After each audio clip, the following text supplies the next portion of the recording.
संत रामपाल जी महाराज एक ऐसे महान संत जिन्होंने अपनी सतभक्ति, तत्व ज्ञान, करुणा और सेवा के बल पर समाज में नई मिसाल कायम की है। संत रामपाल जी महाराज की अगुवाई में उनके सभी सतलोक आश्रमों से समाज कल्याण के अद्भुत कार्यों ने समाज को सुनहरे भविष्य की एक नई उम्मीद दिखाई है। संत रामपाल जी महाराज से नाम दीक्षा लेने के बाद लाखों लोगों की लाइलाज बीमारियां जैसे कैंसर, एड्स आदि ठीक हुई। संत जी के ज्ञान से प्रेरित होकर उनके अनुयायियों ने लाखों यूनिट रक्तदान किया। संत जी ने लाखों बहन बेटियों का दहेज मुक्त विवाह करवाया।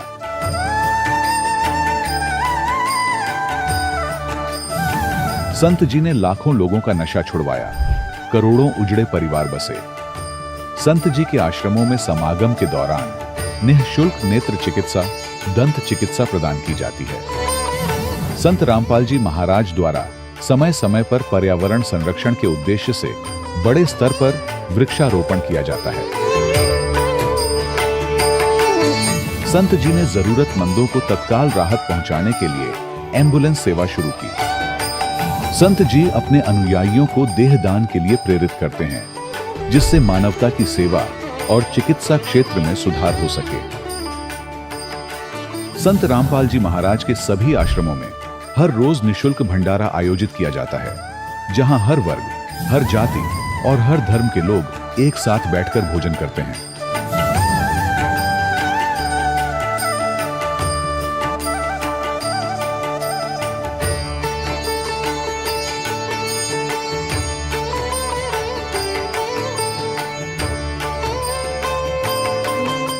संत रामपाल जी महाराज की अन्नपूर्णा मुहिम ने गरीब और बेसहारा लोगों के जीवन में एक नई ऊर्जा और उम्मीद को जन्म दिया है। घर घर खाद्य सामग्री और जरूरी मदद पहुंचाकर संत रामपाल जी महाराज ने लोगों को दुख और मजबूरी से लड़ने की ताकत प्रदान की है।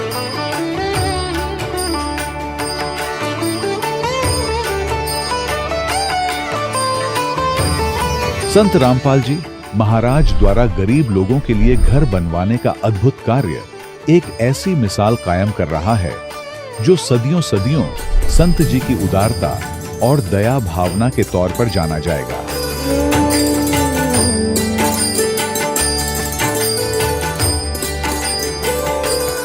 संत रामपाल जी महाराज के आश्रम में हजारों बुजुर्गों को सम्मान और प्यार के साथ जीवन जीने का अवसर मिलता है।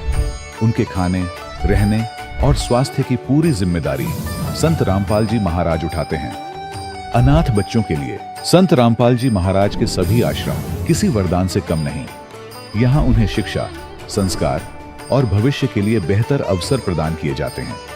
चाहे बाढ़ हो, भूकंप या महामारी, संत रामपाल जी महाराज और उनके अनुयायी हमेशा ही जरूरतमंदों के लिए सबसे आगे खड़े रहते हैं।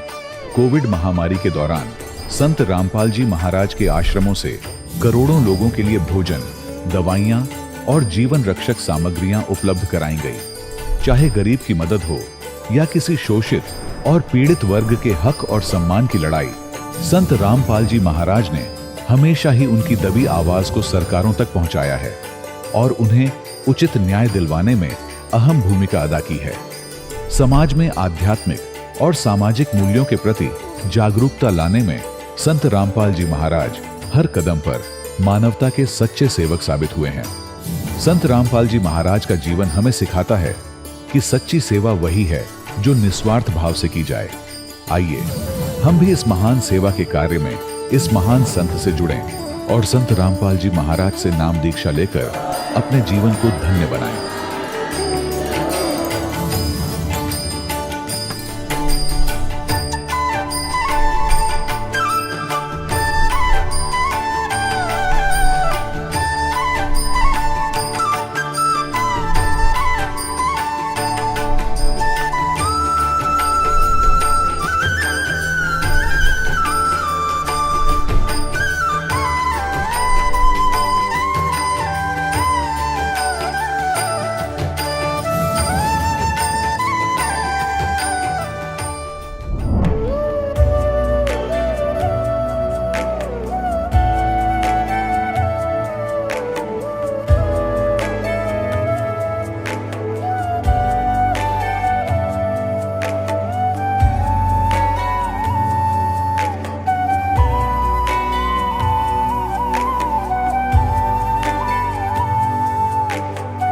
प्रभु राम देव भगवान अल्लाह खुदा ईश आदि नाम एक ही शक्ति के हैं।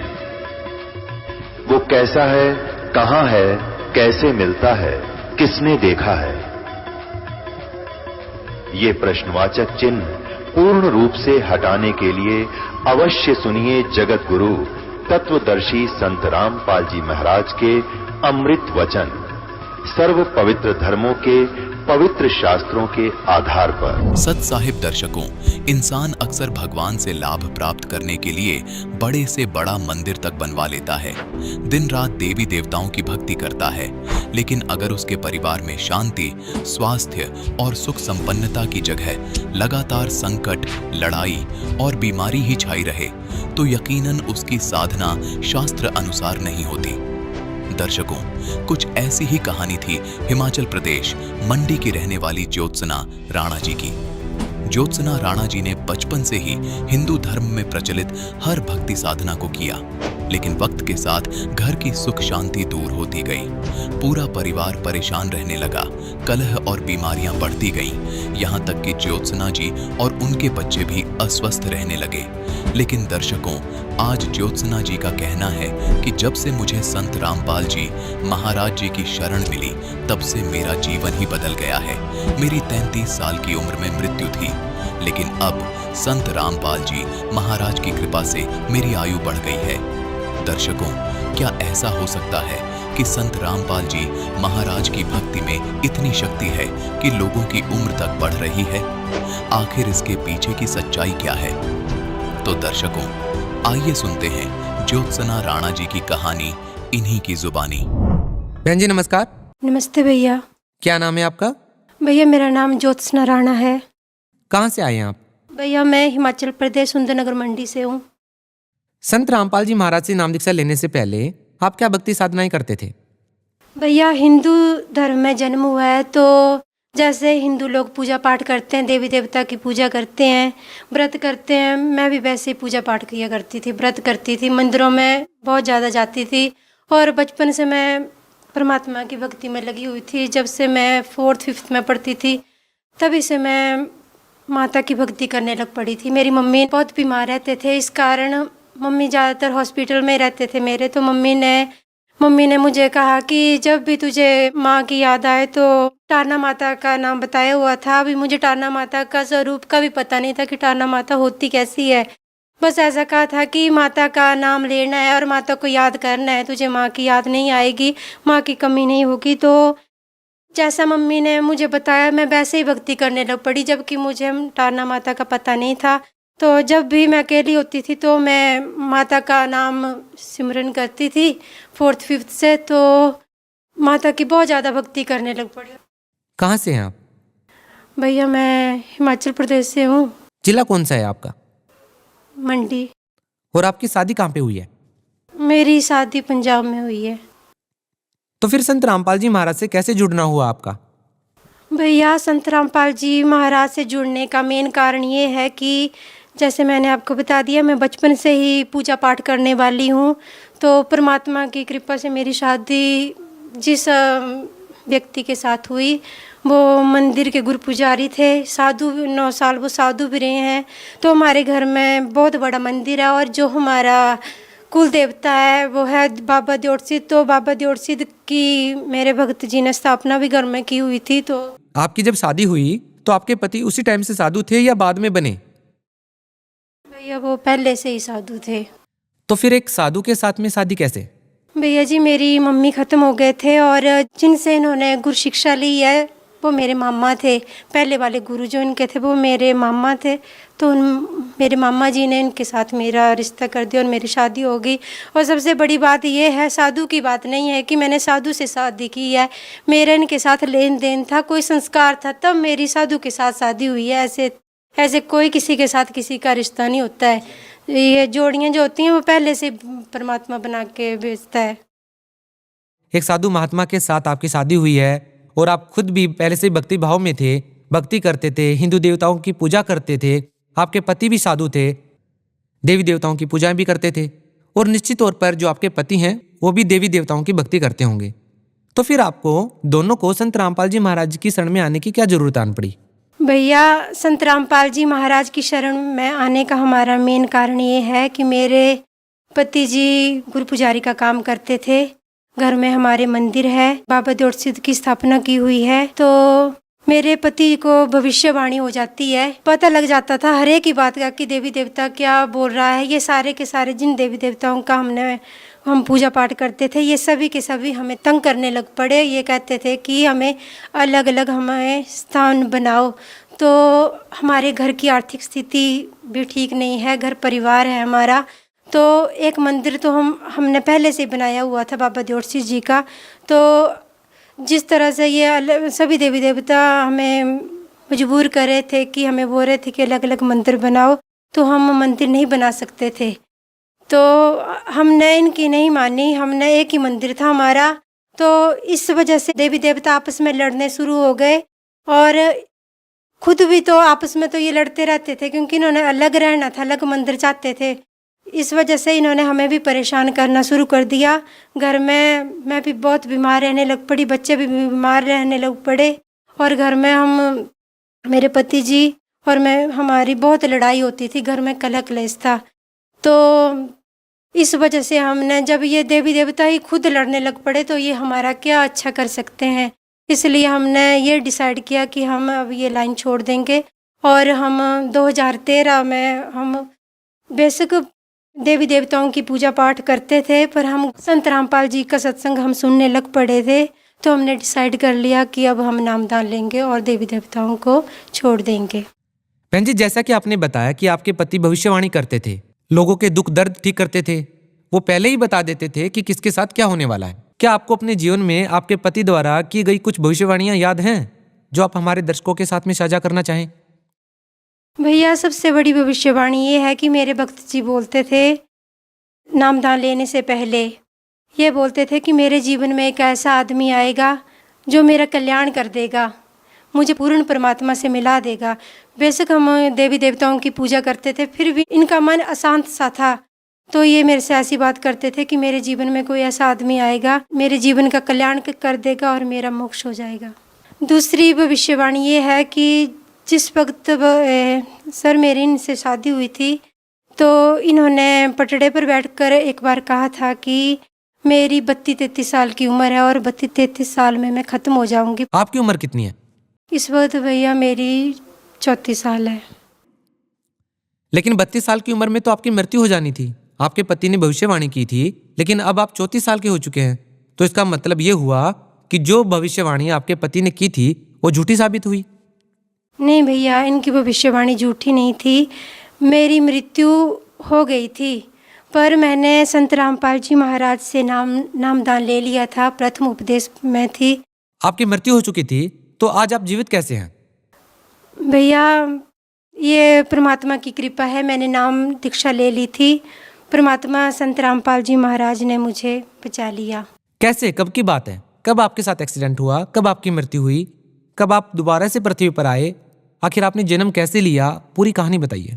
भैया, मैंने नामदान 7 जून 2015 को लिया है। उस वक्त मेरी उम्र 33 साल थी।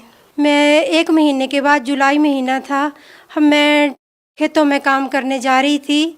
खाना खाया मैंने, 9:30 बजे की बात है। घर से बिल्कुल ठीक ठाक थी मैं, मुझे ना कोई बुखार था, ना मेरी सेहत भी ढीली नहीं थी। खाना खाकर मैं खेतों में गई काम करने के लिए।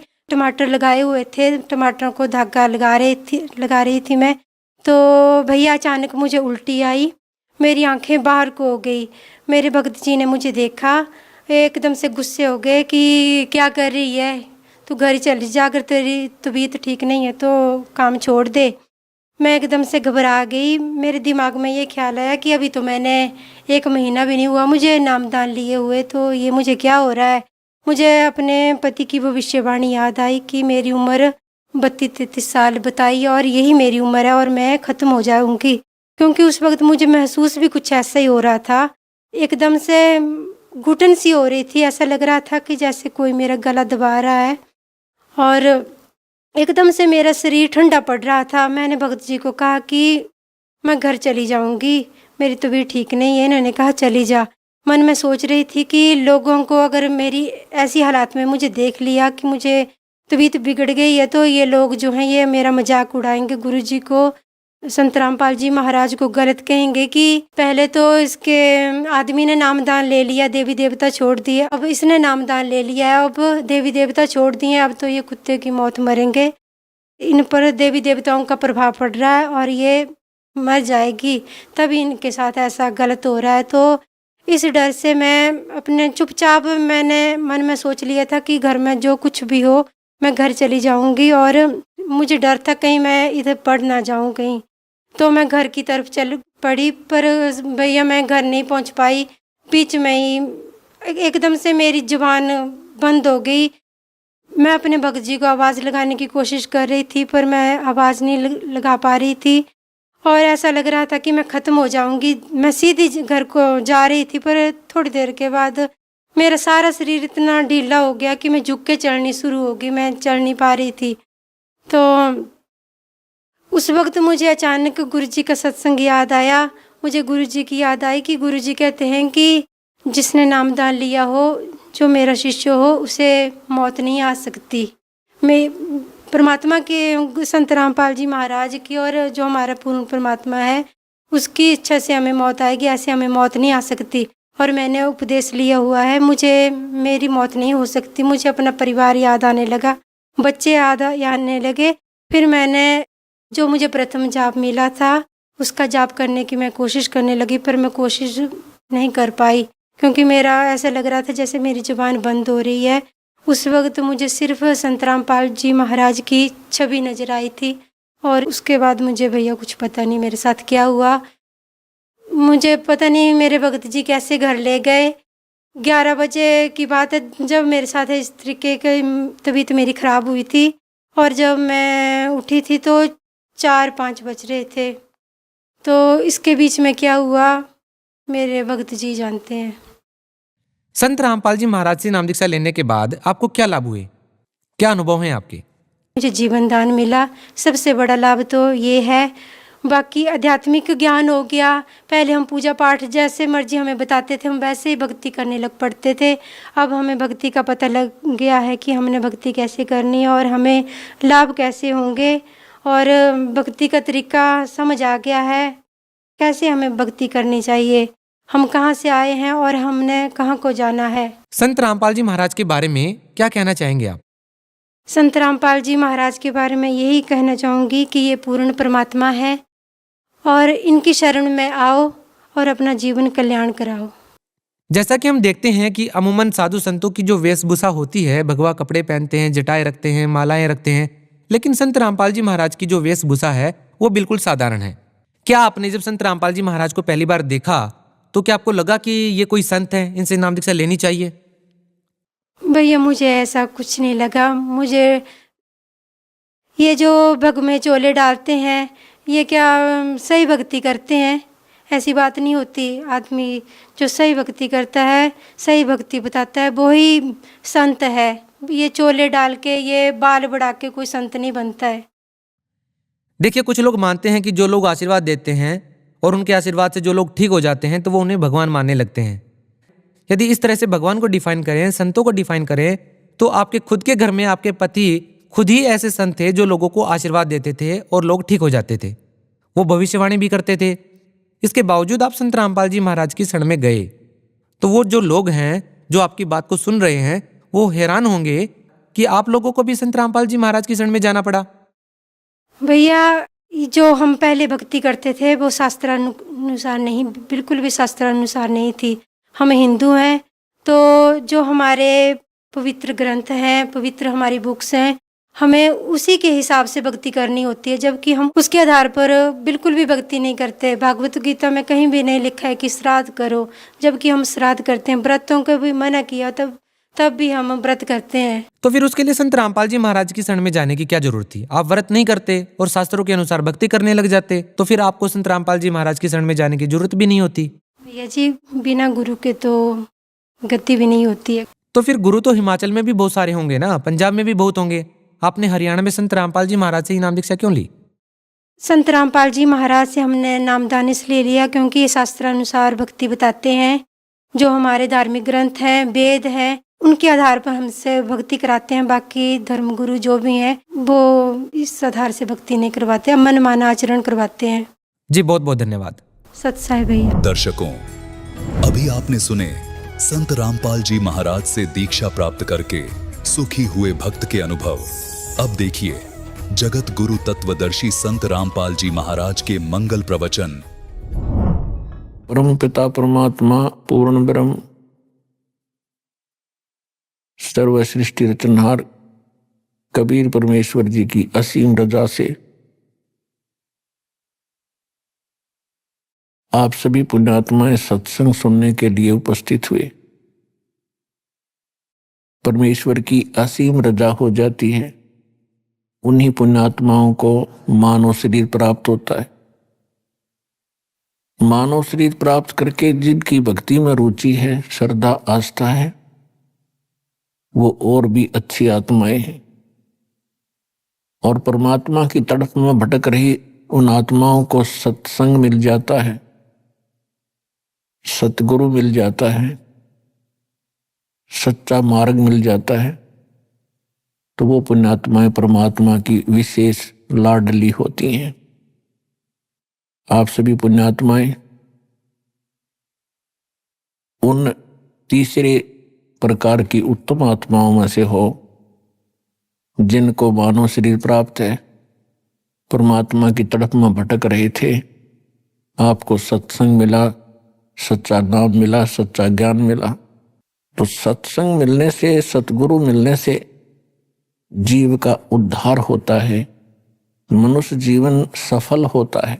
सत्संग में आने से प्राणी को ज्ञान होता है,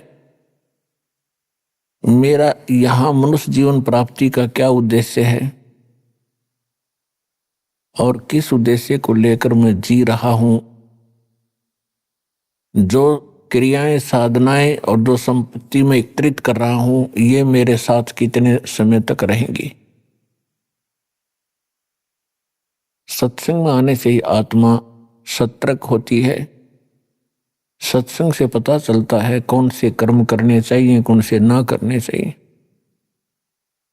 जब तक हम सत्संग नहीं सुनते तो हम अपने अपने प्रत्येक कार्य को ठीक मानकर कर रहे होते हैं। चाहे कोई शराब पी रहा है, चाहे कोई रिश्वत ले रहा है, चाहे कोई मिलावट कर रहा है, और कितने झूठ कपट करके, ठगी चोरी करके वो अपना काम कर रहा है, उसको वो उत्तम मान रहा है, श्रेष्ठ मान रहा है, सही मान रहा है।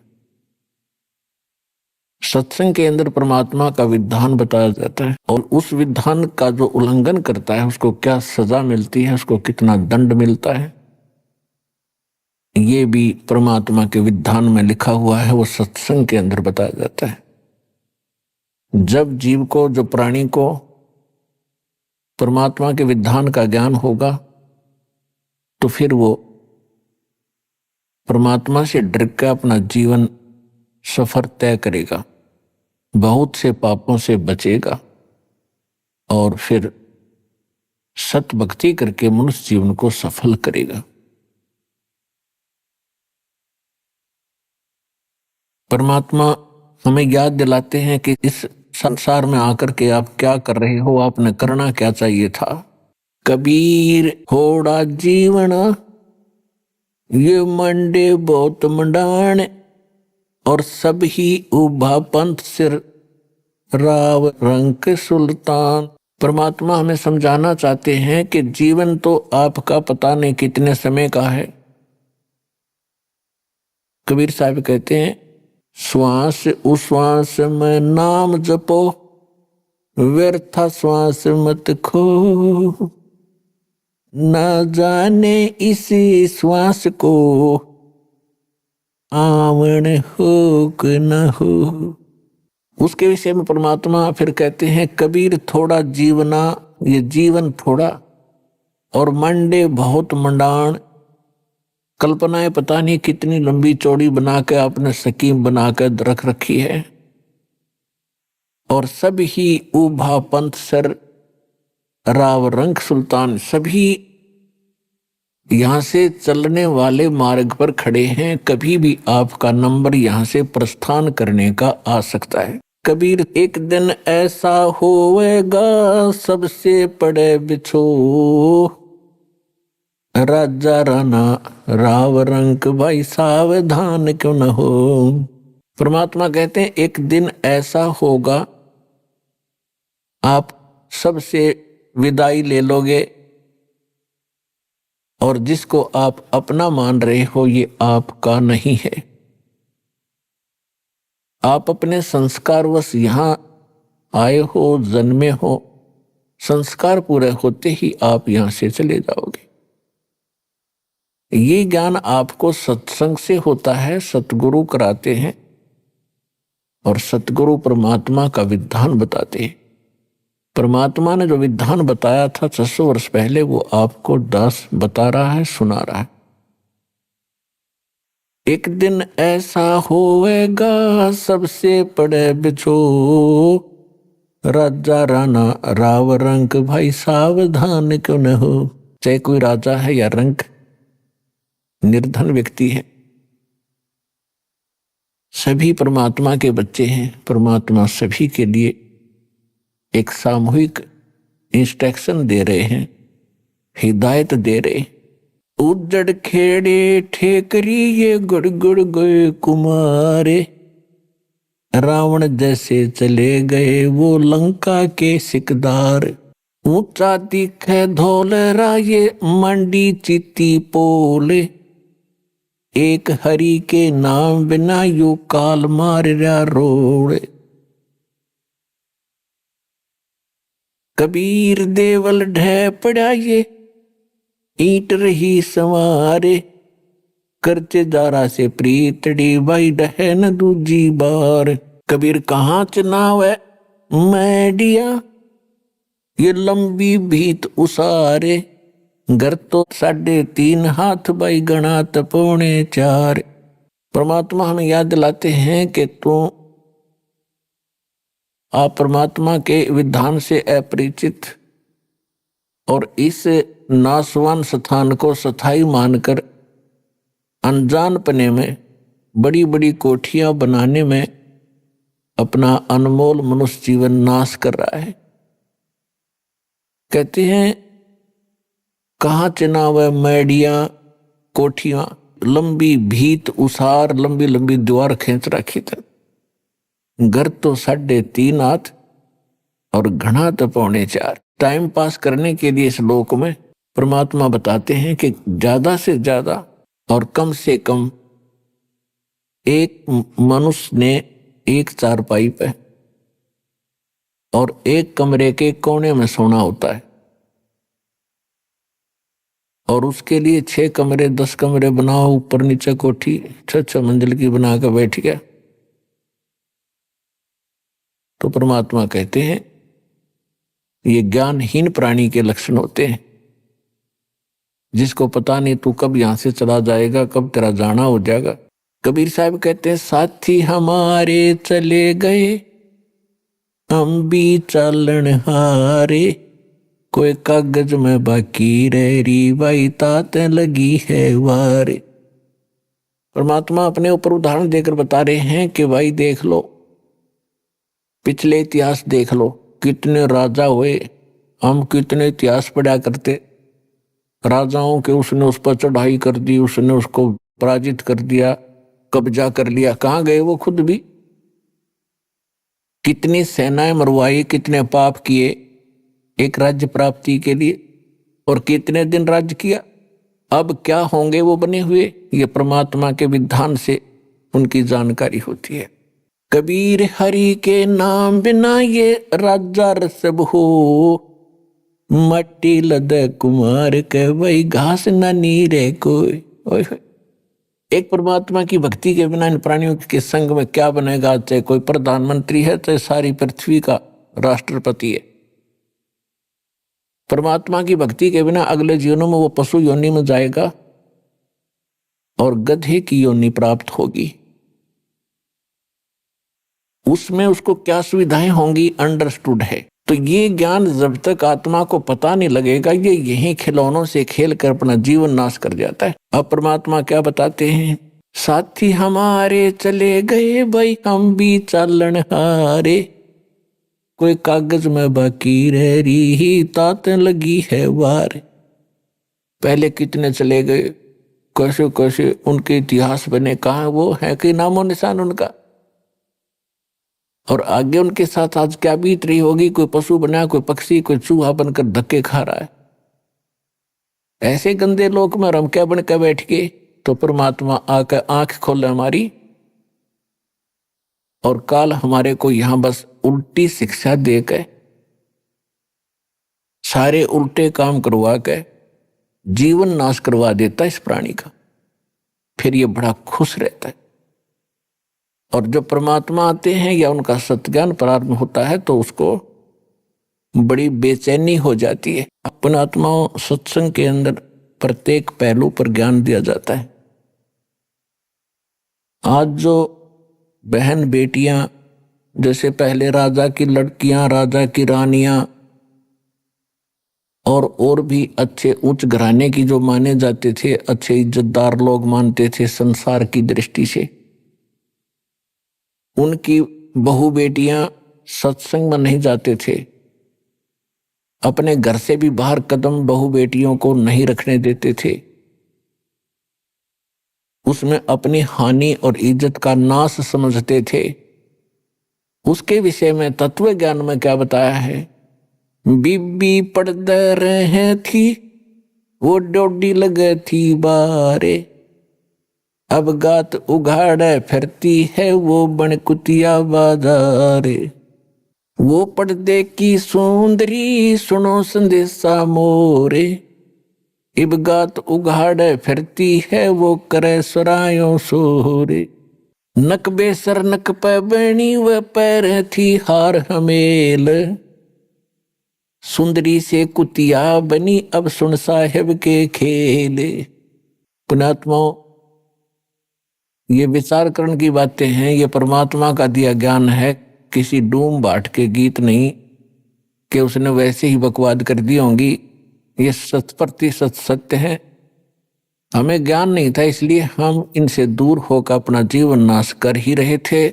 अब हमें सतर्कता की घनी आवश्यकता है। अब क्या बताते हैं कि जो वो बहू बेटियां सत्संग में गई नहीं, संतों से संपर्क उनका हुआ नहीं, जो राजा की रानियां काजू किशमिश के युक्त खीर और हलवे बना कर खाया करती थी, बांदियां नौकरानियां बनाती थी और उनको खाती थी और जूठा छोड़ती थी, उनके जूठे को फिर नौकरानी और उनके परिवार खाया करते थे। ये पिछले जन्म के पुण्य थे उन पुण्य आत्माओं के, जिस कारण से उनको ऐसी सुविधा प्राप्त हुई। वो राजा के घर ब्याही गई, राजा के घर पैदा हुई। पिछले पुण्य थे, पिछली बैटरी चार्ज थी। भविष्य में सत्संग ना मिलने से, सतगुरु ना मिलने से, सच्चा नाम ना मिलने से, सत्साधना ना मिलने से वो अपना इन्वर्टर डिस्चार्ज करके चली गई। यानी सभी पुण्यों का नाश करके वो अपना हाथ झाड़ कर चली गई। उस समय तो उसकी इज्जत थी कि घर से बाहर ना निकल जा, और पर्दों में रखा करते थे एडी से लेकर चोटी तक, कहीं हमारी बहन बहू बेटियों का हाथ भी किसी को दिखाई ना दे जा, इसमें इज्जत मानते थे। परमात्मा कहते हैं वो तो बात आपकी ठीक है, लेकिन भक्ति नहीं करी, आगे क्या बना उस इज्जत के साथ। वह कुतिया बनकर और पूछड़ ठाए घूम रही है उस गली के अंदर। अब कहाँ गई वो इज्जत। तो पुण्यात्माओं, जितना भी काल ने हमें यहाँ शिक्षा दी है वो केवल नाश करने की दी थी, जीवन नष्ट करने की दे रखी थी। अब परमात्मा की इस ज्ञान की रोशनी से हमें पता लगा कि अब मनुष्य जीवन प्राप्त करके प्राणी और अपनी अकड़ में, इस मान बढ़ाई में और लोक लाज में जीवन नाश कर देता है, उसके आगे उसके साथ बहुत बुरी बनती है। अब क्या बताते हैं, वह बीबी पर्दा रहे थी और डोडी लगे थी बाहर। आगे सामने कई कई पहरेदार खड़े रहा करते थे, कोई व्यक्ति वहां तक पहुंच ना जा। अब कहते हैं गा तू गाड़े फिरती है बन कुतिया बाजार, वो पर्दे की सुंदरी सुनो संदेशा मोर, अब गा तू गाड़े फिरती है वह करे सराय शोर। कुतिया बनकर धर्मशाला के सामने बैठी है, पहले महलों में रहा करती थी वो इज्जत, आज गली में घूम रही है। आती थी धर्मशाला में, आते थे खाना खाते थे, और वो रानी कुतिया बनकर एक टूक के लिए इंतजार कर रही है, खाने वाले के मुंह की तरफ देख रही है कब टूक तेरी तरफ डाले। और टूक रोटी डाल दी छोटा मोटा टुकड़ा तो 10 ग्राम रेत साथ खा रही है वो, तो पुण्यात्माओं के लिए जल जाना चाहिए। परमात्मा का दिया ज्ञान है, हमने मनुष्य को भी भक्ति की आवश्यकता है और बहन बेटियों को भी परमात्मा की आवश्यकता है, और सबको बराबर का शरीर मिला है, एक जैसी मिट्टी है, एक जैसा परमात्मा ने दिमाग और व्यवहार दिया है। दोनों ही भक्ति करना चाहिए, अपने बच्चों को साथ लावे, अपनी बहन बेटियों को साथ लाए, परमात्मा से जोड़ दे, फिर परमात्मा का उनका रक्षक हो जाएगा। तो हम भक्ति ना मिलने से, सत्संग ना मिलने से, हम अपनी सूझबूझ से जितनी अटकलबाजी हमने की वो सारी विपरीत की। अब कबीर साहब कहते हैं कबीर कुल करनी के कारण ये अंसा गया बिगो, जब कुल के कर लेगा तू 4 पाया का हो। अब तो लोक लाज में आकर सत्संग में नहीं आता, ना कोई भक्ति करता, क्योंकि शर्म आती है, लोग क्या कहेंगे, हंसी उड़ाएंगे। परमात्मा कहते हैं जब यू कुल तेरे परिवार के लोग क्या मदद करेंगे, जिस समय तू पशु बनकर, गधा कुत्ता सुअर बनकर खड़ा होगा कहीं पर, तब ये कुल के कर लेगा जब तू 4 पाया का हो। राम नाम निज सार है, राम नाम निज मूले, राम नाम सौदा करो भाई, राम नाम ना भूले। पुण्यात्माओं, अब कौन से राम का सौदा करें, कौन से राम के नाम का जाप करें? सबसे पहले हमने ये निर्णय करना है, वो आपको बहुत बार बता दिया है और आगे भी बताते रहेंगे। परमात्मा की भक्ति में हमें सबसे पहले सतगुरु की आवश्यकता होती है।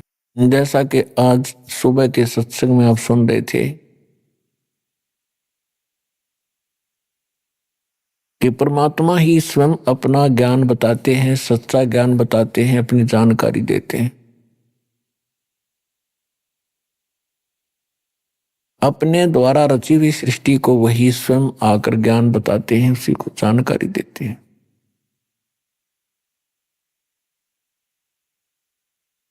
परमात्मा चारों युगों में आते हैं। सतयुग में परमात्मा सत सुकृत नाम से आए थे, त्रेता में मुनिंद्र नाम था परमेश्वर का, और एक ऋषि रूप में दोनों युगों में वो रहे। बहुत सी पुण्यात्माओं को मिलते रहे, उनको तत्व ज्ञान से परिचित भी कराया, लेकिन समस्या यही अड़ी रही, जो अक्षर ज्ञान युक्त थे ब्राह्मण वर्ग, उनकी महिमा गनी थी, आम जनता उनको एक देवता माना करती थी, और वो सत्य को जानबूझ के स्वीकार नहीं करना चाहते थे, क्योंकि वो प्रभुता की भूख थी। तो कबीर परमात्मा कहते हैं राज तजना सहज है, सहज त्रिया का ने, और मान बढ़ाई ईर्षा दुर्लभ तजना ये। पर इनके तजे बिना भगवान मिले नहीं। तो परमेश्वर प्रत्येक युग में आए हैं, और द्वापर के अंदर वो करुणामय नाम से प्रसिद्ध हुए, और कलयुग में वो परमात्मा कबीर नाम से आए। और ये कबीर नाम परमात्मा का वास्तविक नाम है। बाकी अन्य वो अपने नामांतर करके प्रत्येक युगों में आते हैं, लेकिन कलयुग में हम इतने पापग्रस्त हो जाते हैं, हमारे पुण्य कति समाप्त हो जाते हैं, इसलिए परमात्मा यही नाम लेकर आते हैं। और परमात्मा का नाम बार बार बोलने से वैसे भी आत्मा पवित्र होती है। तो इस प्रकार परमात्मा ने बताया है कि सतयुग में सत सुकृत कह टेरा, त्रेता नाम मुनिंदर मेरा, द्वापर में करुणा में कहाया, कलयुग नाम कबीर धराया।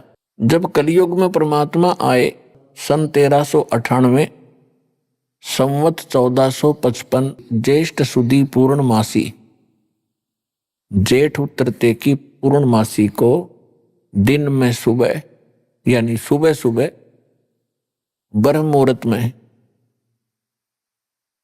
सूर्य उदय होने से लगभग 1.5 घंटा पूर्व के समय को ब्रह्म मुहूर्त कहते हैं। तो पुण्यात्माओं, परमात्मा कहते हैं जो जन मेरी शरण है, ताका हूं मैं दास, गेल गेल लाग्या फिरूं, जब तक धरती आकाश। परमात्मा जब सतयुग के अंदर आए थे उस समय एक विद्याधर नाम के ब्राह्मण थे, उनकी पत्नी दीपिका थी। वो निसंतान थे। परमात्मा उनको एक तालाब में मिले थे, कमल के फूल पर। सतलोक से आते हैं, शिशु रूप धारण करते हैं, एक लीला वो ऐसी करते हैं। तो उस समय ब्राह्मण के घर परिवर्तन होने से वो ऋषि कहलाए।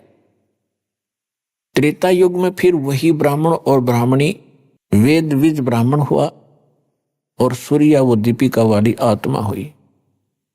परमात्मा फिर उनको मिले। आगे चल के फिर ऐसे ही उनका जन्म होता रहा।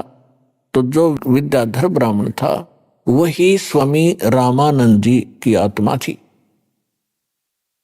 अब परमात्मा कहते हैं जो कभी मेरी एक बार शरण में आ गया, मेरे संपर्क में हो गया, उसको मैं पार करके छोड़ूंगा। तो पुण्यात्माओं, ऐसे ही आपके साथ परमात्मा बहुत योगों से है और आपका सौभाग्य है कि आज आपको परमात्मा ऐसे समय पर ले आया है, मनुष्य जीवन दे दिया है, प्राप्त करा दिया है कि शायद ये असंख्य युगों के बाद ये समय प्राप्त होता है। आप इस ज्ञान से परिचित होगे, परमात्मा के विधान से जब परिचित होगे तब आपको महसूस होगा सचमुच हम तो इसको खेल खेल सा समझ रहे थे, सत्संग में आगे और चले गए, भक्ति कर रहे हैं, अच्छी बात है, बढ़िया ज्ञान है। लेकिन जब ज्ञान की गहराई में आप जाओगे आप हक्के बक्के रह जाओगे। ये हो क्या रहा है? वही भगवान बड़ी दया करी दाता, हमने कौन से जन्म में ऐसे पुण्य किए थे जो आज हम ऐसे अनमोल नाम और अनमोल ज्ञान और ऐसे अनमोल भगवान की शरण में और ये मंत्र जाप कर रहे हैं। ये आपके युगों युगों के पुण्य आपके साथ है।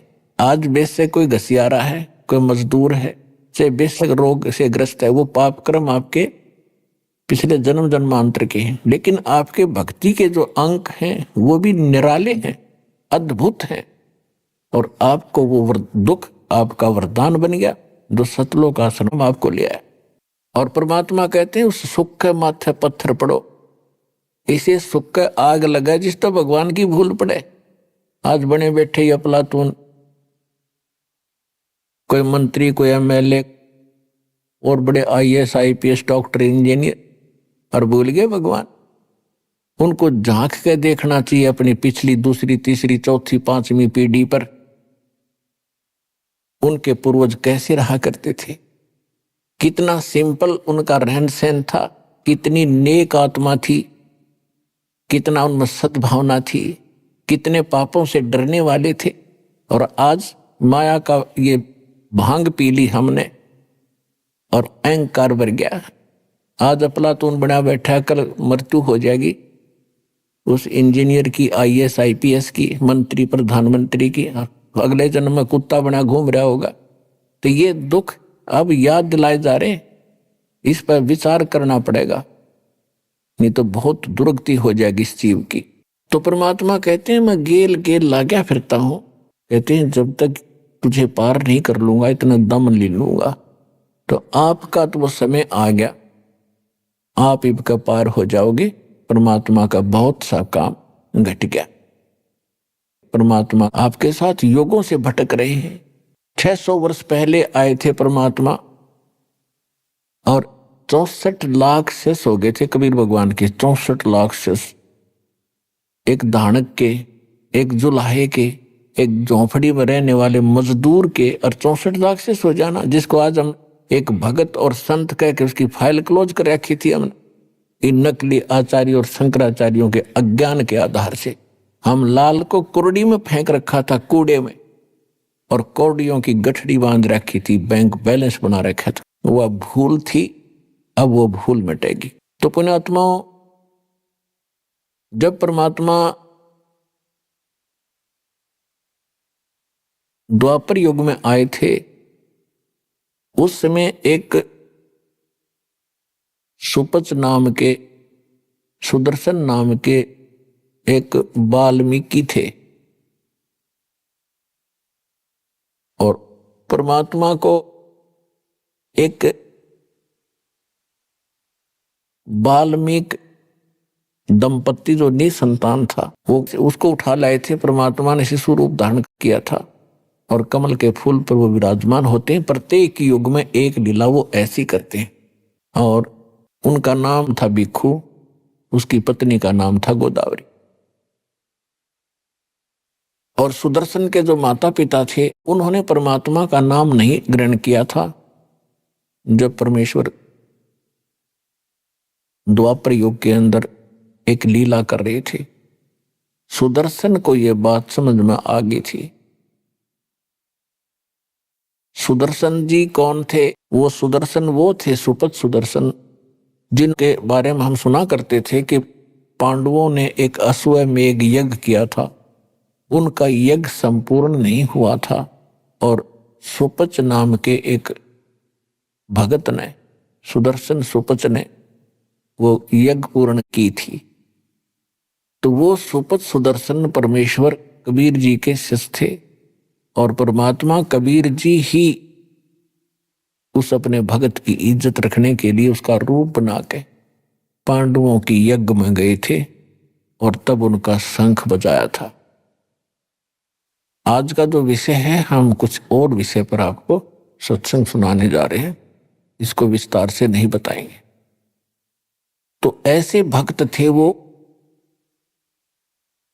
सुदर्शन जी को परमात्मा का ज्ञान 100% समझ में आ गया था, समर्पित हो गए थे, लेकिन उनके माता पिता इस बात को स्वीकार नहीं कर रहे थे। सुदर्शन के माता पिता की मृत्यु होगी। सुदर्शन को जब सतलोक जाने का समय आया तो परमात्मा ने पूछा, क्यों भक्त सतलोक जाना चाहते हो?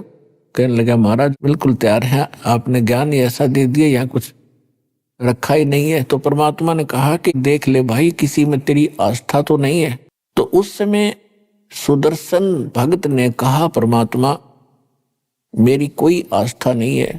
अभी आपने सुने संत रामपाल जी महाराज के मंगल प्रवचन।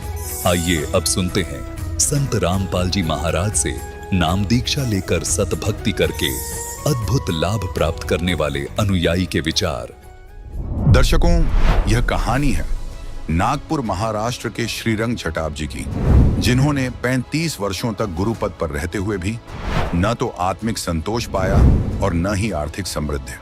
परंतु ऐसा क्या हुआ जो श्रीरंग जी ने अपना गुरुपद को त्याग कर स्वयं संत रामपाल जी महाराज जी से नाम दीक्षा ग्रहण की, और आज ये जगत के तारणहार संत रामपाल जी महाराज के गुणगान करते नहीं थक रहे। आइए जानते हैं श्रीरंग जी की कहानी, उन्हीं की जुबानी।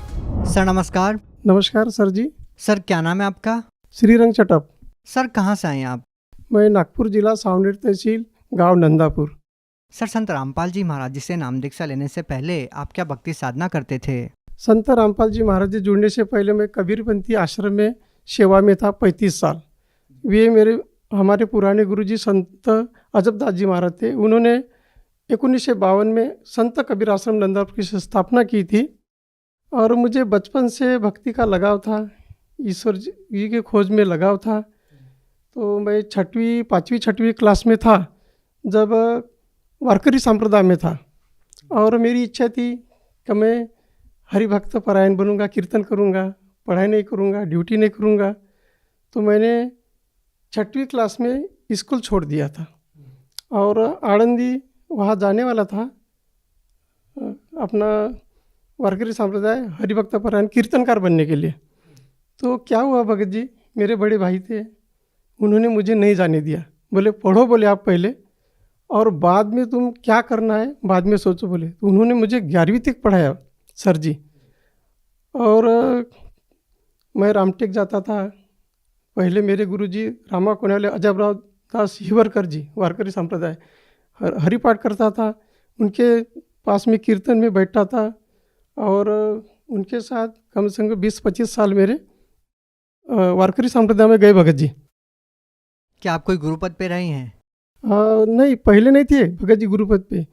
फिर सर 11वीं में था, सन 82 में फिर मैं कबीरपंथी संत अजबदास जी महाराज, फिर मैं कबीरपंथी में नाम दीक्षा ली और वहाँ 35 साल सेवा में रहा। गुरुजी जाने के बाद मुझे उन्होंने उत्तराधिकारी बनाया और मैं 10-15 साल गुरुवाई किया। बहुत से भक्त लोगों को नाम दिया, चौका आरती करता था, पूजा पाठ भक्त लोगों के यहाँ जाता था। हर महीने में आश्रम में सेवा होती थी। सर, आपका जो 35 साल का अनुभव रहा है कबीर पंथ के साथ, और आपने बताया कि आपने गुरुवाई भी की है, आप जिस अटूट श्रद्धा के साथ लगे हुए थे, तो क्या आपको वास्तव में लगता है कि आपने परमात्मा को पा लिया था? नहीं जी, नाम दिया था, 5 नाम का वो मंत्र जाप करता था, लेकिन परमात्मा के बारे में नहीं पता था कि सतलोक में परमात्मा है। तो सर, क्या उस समय आपको ये जानकारी नहीं थी जो वेद शास्त्रों में लिखा हुआ है कि कौन परमात्मा है, मोक्ष को कैसे प्राप्त किया जा सकता है, कौन से वो मंत्र है जिसके माध्यम से मोक्ष प्राप्त किया जा सकता है? तो क्या आपको ये सब जानकारी नहीं थी? नहीं जी, उसके बारे में उतनी जानकारी गुरुजी ने, हमारे पहले गुरुजी ने नहीं दिया था। सिर्फ कबीरपंथी की हम साधना करते थे, उसमें कोई लाभ नहीं था, आर्थिक लाभ भी नहीं, आध्यात्मिक लाभ कुछ भी लाभ नहीं था सर जी। सर, आपने 35 साल एक पंथ में गुजारे, तो सर हम आपसे ये जानना चाहेंगे कि आपको संत रामपाल जी महाराज जी के बारे में कैसे पता लगा? संत रामपाल जी के महाराज जी सर में ऐसा पता चला, जो पहले हमारे आश्रम में जुड़े थे, तो उन्होंने मुझे फ़ोन करके बुलाया। बोले वो वहाँ कुछ भी नहीं, बोले वो काल की भक्ति है, बोले वो आप छोड़ दो, बोले और हमारे संत रामपाल जी महाराज की नाम दीक्षा लो और अपना कल्याण कराओ। बोले उन्होंने मुझे बताया कि आप साल मेरे सत्संग देखो। तो मैंने सर जी 6 महीने सत्संग सुना और उसमें शास्त्र आधारित भक्ति बताई संत रामपाल जी महाराज जी ने, और फिर मैंने नाम दीक्षा ली। सर, आपने बताया कि आपने संत रामपाल जी महाराज जी का लगातार 6 महीने तक सत्संग सुना, तो हम आपसे ये जानना चाहेंगे कि जो आध्यात्मिक ज्ञान आपको पहले था, जिसके आधार पे आप गुरु भी बन गए थे, आपके शिष्य भी हो गए थे और आप जो है सत्संग भी करते थे, और जो ज्ञान आपने संत रामपाल जी महाराज जी से सुना, वो कितना अलग है? बहुत फर्क था। हाँ, क्योंकि जे अपने संत रामपाल जी महाराज जी जो ज्ञान बताते शास्त्र खोल खोल के, उन्होंने ऐसा बताया कि अभी परमात्मा कौन है, संत किसे कहते हैं, पूरा उन्होंने डिटेल बताया हर शास्त्र खोल खोल के। तो पूरा आध्यात्मिक लाभ ऐसा हुआ कि सतलोक में परमात्मा कबीर साहब है, इनकी भक्ति करने के लिए ये मार्ग से जाना पड़ता है, ये भक्ति करनी पड़ती है। तो हमको बहुत अच्छा लगा, इतना आनंद हुआ कि चलो भाई नाम लेना चाहिए। सर, आप एक गुरुपद पे रहे हैं, आपके लिए बिल्कुल आसान नहीं रहा होगा कि आप जो अपना गुरुपद छोड़कर संत रामपाल जी महाराज जी के एक सिंपल साधारण से शिष्य बन जाएं। एक गुरुपद पे होने के बाद भी आपने उसको त्याग कर परमात्मा पाने के लिए संत रामपाल जी महाराज जी से नाम दीक्षा ली। सर, क्या कहना चाहेंगे? भगत जी, सत्संग सुनने के बाद ऐसा लगा कि मैं तो अंधश्रद्धा भक्ति कर रहा हूँ, कबीरपंथी जरूर है, लेकिन मैं खुद अंधश्रद्धा भक्ति कर रहा हूँ और अपने जो भक्त बने इनको भी मैं अंधश्रद्धे में डाल रहा हूँ। मेरे हाथ से तो बड़ा बोझा पाप बन गया सर के ऊपर। तो मैं खुद नाम लूँगा और इनको सबको रामपाल जी, संत रामपाल जी में शरण में लाऊंगा, ऐसा सोच के मैंने नाम लिया सर जी। सर, आपको जो पहले साधना मिली वो आपने बहुत अच्छे तरीके से की, लेकिन जब आपको तत्वज्ञान मिला, संत रामपाल जी महाराज जी का सत्संग सुनने को मिला, तो आपने अपने पहले वाली साधनाओं को त्याग कर, आपका जो गुरुपद था वो त्याग कर संत रामपाल जी महाराज जी से नाम उपदेश लिया। सर, हम आपसे ये जानना चाहेंगे कि सर, जब आप गुरुपद पे थे तो आपने अपने वर्तमान गुरु संत रामपाल जी महाराज जी के बारे में अपने शिष्यों को बताया, तो आपके जो पहले शिष्य थे उनका क्या रिएक्शन था, उनका क्या कहना था? उनको जितने भक्त थे उनको मैंने बताया कि ये सच्ची भक्ति है और ये शास्त्र आधारित है और इसके मोक्ष मार्ग है ये। तो उनको मैंने बताया कि तो आप सत्संग सुनो और नाम लो। तो उन्होंने मेरा कहना माना और उन्होंने सभी भगत ने नाम लिया। सर, क्या संत रामपाल जी महाराज जी से नाम दीक्षा लेने के बाद आपको कोई लाभ मिला? संत रामपाल जी महाराज जी से नाम दीक्षा लेने के बाद पहला लाभ तो आध्यात्मिक हुआ कि परमात्मा कौन है। और पहले हम तो ऐसे जानते थे कि आत्मा अपने शरीर में है और परमात्मा दूसरे शरीर में, वो परमात्मा है। लेकिन संत रामपाल जी महाराज का नाम लेने के बाद ये पता चला कि परमात्मा कबीर साहब है और ये सतलोक रहता है। ये लाभ हुआ आध्यात्मिक, मोक्ष का मार्ग मिला। और दूसरा लाभ शारीरिक ऐसा हुआ भगत जी, मैं काटोल तरफ से आ रहा था और जगत भाई के साथ बैठ के आ गया। तो वो बात है भगत जी 28 जुलाई 2020, इतना ज़बरदस्त एक्सीडेंट हुआ भगत जी कि मेरे बाजू वाला जो जगत बंधु है वो उनका पैर टूटा, 2 जगह हाथ टूटा और मेरे सामने वो बहुत ज़बरदस्त एक्सीडेंट हुआ। और मुझे भगत जी खरोच तक नहीं आई। परमात्मा ने ऐसी सुरक्षा दी, संत रामपाल जी महाराज ऐसी सुरक्षा दी कि कुछ भी नहीं हुआ, जस का तस में जो रखा। ये एक लाभ हुआ। और शुगर की बीमारी थी, गोली खाना पड़ता था सर जी, दोनों टाइम खाना खाने पहले। जब से नाम लिया तब से मुझे आरोग्य मिला, कभी बीमार नहीं, कभी दवाखाना नहीं, कुछ भी नहीं। ये शारीरिक लाभ हुआ भगत जी। सर, आपको ये शुगर कब से थी? सर जी, ये मानसिक तनाव चढ़ गया था आश्रम से बाहर निकालने के बाद, तो शुगर पर मुझे फेंक दिया। तो दोनों टाइम गोली खाना पड़ता था। और सन 14 में ये चालू हुई थी। सन 18 में मैंने नाम लिया तो मेरी शुगर गायब हो गई और मैं गोली नहीं खाता और अच्छा स्वास्थ्य है। सर, आप भगत समाज को क्या संदेश देना चाहते हैं? सर जी, भगत समाज को मैं संदेश तो नहीं दे सकता, लेकिन प्रार्थना जरूर कर सकता हूँ कि संत रामपाल जी महाराज के चोले में पूर्ण परमात्मा कबीर साहब जी आई हुई है और ये शास्त्र आधारित भक्ति बता रहे। और ये जो नाम देते हैं ये पूर्ण सच्चा नाम है, मोक्ष का नाम है और 84 से मुक्त होने वाला नाम है। तो सभी भाई बहन सभी को मैं प्रार्थना करूँगा कि संत रामपाल जी महाराज से नाम दीक्षा लो और अपना कल्याण कराओ।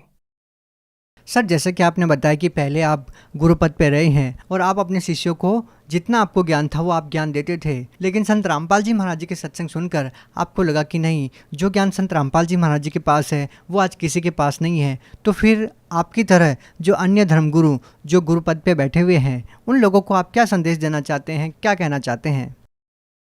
जे धर्मगुरु है मान बड़ा में फंसी हुई है, इनको मैं ऐसी प्रार्थना करूँगा, मानव जन्म दुर्लभ है, मिले न बारंबार। ये 84 योनि का भोग भोगने के बाद मानव जन्म मिलता है और अपने सच्ची भक्ति ने के सच्चा नाम ने लिया तो जे बड़े बड़े महात्मा बड़े बड़े धर्मगुरु हैं, इनको सोचना चाहिए कि सच्चा नाम मैंने भी पाना चाहिए और जो मेरे पीछे लगे हुए हैं भगत जी लोग उनको भी नाम दिलाना चाहिए, ताकि वो उनकी भक्ति सही हो और उनका कल्याण हो जाएगा। नहीं तो उनके सिर पर ऐसा भार रहेगा कि वो चुका नहीं सकते। सर जी, सर, अगर कोई व्यक्ति संत रामपाल जी महाराज से नाम दीक्षा लेना चाहते हैं तो उनसे नाम दीक्षा कैसे ली जा सकती है? संत रामपाल जी महाराज जी के नाम दीक्षा लेने के लिए परमात्मा ने ऐसी व्यवस्था की है। यूट्यूब पर सत्संग आते हैं संत रामपाल जी महाराज जी के, टीवी पर सत्संग आता है, उसमें नीचे पीली पट्टी आती है, उसमें नंबर चलता रहता है। वो नंबर पे आप कांटेक्ट कर सकते हैं और नाम दीक्षा पा सकते हैं। जी, बहुत बहुत धन्यवाद सत साहिब जी। सर जी,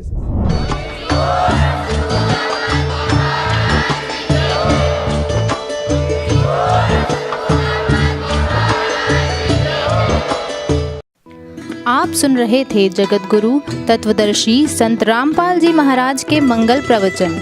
अधिक जानकारी के लिए संपर्क करें।